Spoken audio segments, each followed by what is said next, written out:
Hi guys, welcome back to my channel. Well, that month went quick since I did that video vlog on the Phantom 3 battery. Well, this month I got two tips for you, but it's for the beginners. So anyone who's been flying a long time probably knows this straight away, won't be interested, so go watch one of my other videos. Or stay tuned just for a refresher. What we're going to talk about this month is flight log and some information about the transmitter. Just very basics, on and off and why. So the only thing left to say now is roll VT.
Hi, welcome back. If you're still there after that long bloody intro, I'm sure somebody's going to complain about that sooner or later. Hope not, I like it. As I said, I want to talk about a couple of different things, but I'm going to start with flight logs. This is my one for me quads, also have one for my planes and my helicopters. However, you can use a book and fill it in yourself, but these are cheap and they are very handy. Inside, don't know why I haven't filled in. Yeah, basically you put the date you've flown. Hang on, I can't see that way. Put the date you've flown, number of flights on that day, total duration in minutes, your location, which aircraft you're using, the camera settings, the weather, the speed, the battery you've used. There's a section for notes, maintenance, and you basically put in what you have done on that particular day. Now, why bother, most people would say? Well, you'll find sooner or later you'll reach for a battery, especially if you're using a Phantom. There you go, perfect example. Let's say you're lucky enough to own a few batteries on your Phantom. It's not a good idea to fly with the same battery every single time you fly, even though if that's all you've got, don't worry about it. You're not going to fall out the sky. Just keep a check on your battery. Back to the book. You can just glance back and say, oh, my last flight I used battery number 1 and battery number 2. And so I can use battery number 3 today, for argument's sake. That's a basic reason why. But most important reason is, if, God forbid, you have an accident and somebody gets injured, something goes wrong, you hit a car, or you hit a child, God forbid, you have a big accident, but you can go to a police station or wherever and basically produce information that you've been flying safe and legal for months or years, and you've got a better chance of winning your legal case. Also, the CAA recommend you keep one of these, and if you're going to go for your full license and you want to be making money out of this hobby, you have to keep a flight log. You have to. So it's a good practice to get into the habit of it. It's good for safety, it's good for insurance. If you're with the British Model Flying Association, you get insurance. If you have an accident, if you can produce a flight logbook, it all helps for your case. Bottom line is, keep a flight log of your quads, your planes, or anything. If you don't want to go out and buy one, get a nice notebook, write it all down, dates, times, how many flights you took, where did you fly, what was the wind like. what was in everything. Keep a record. Right, that's enough on flight logs. Now we're going to move on to part 2. For this, I'm going to have to cut to my table. Hi guys, welcome back. This last little tip is about these things. Remember, this is for beginners. I've noticed myself, some people turning the quad or the plane on and then turning the transmitter on, and I've had to explain to them you should never do that. So just thought, just in case there's a few more beginners out there who don't know why, here's the basic reasons why.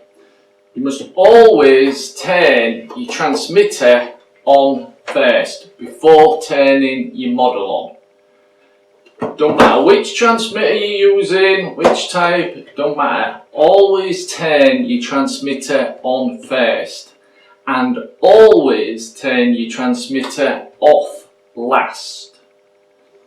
Reasons for doing so: when you turn your transmitter on first, then you turn your model on, assuming you've already set up the receiver for the transmitter correctly, it links in straight away and you can't get other people's transmitters mixed up.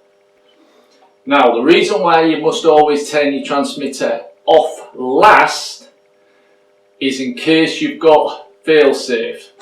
For instance, take your Phantom. You turn that transmitter off while you're in the air, the Phantom has lost signal, so its fail-safe kicks in and it wants to return to home. So it'll shoot up to whatever height you've got it set at, and then it'll fly back to its home point and land.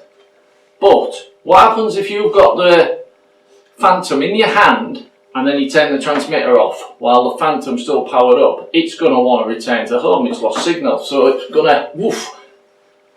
So that's why you must always turn the power from your model off first before turning the power of your transmitter off.